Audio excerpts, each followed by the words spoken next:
even maybe I'm new to the software and I still don't know how to do everything. How can I use my external axes to print this part?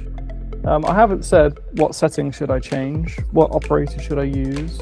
I've just given it a very general question as though you would ask one of us. So it's also very, very useful to find these kind of settings and controls of everything. And here even, maybe I'm new to the software and I still don't know how to do everything.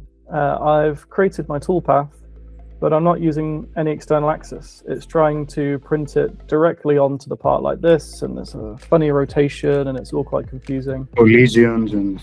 Yeah, exactly. So I can then go and ask it, how can I use my external axes to print this part?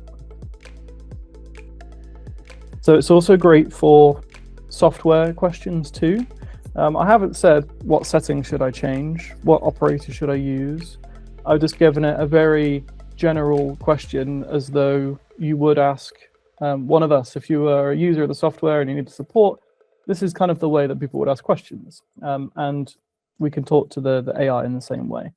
So for a lot of these support areas and learning the software and learning a process, it can be very easy. So here, this is great. So for example, it's saying that the current status of my toolpath operator is to have the positioner control as inactive. And here it's saying, these are my settings available to us. Here's the recommended settings. So if I did that, I think it's in here, keep tool vertical, then I can rerun it and we'll see something very different.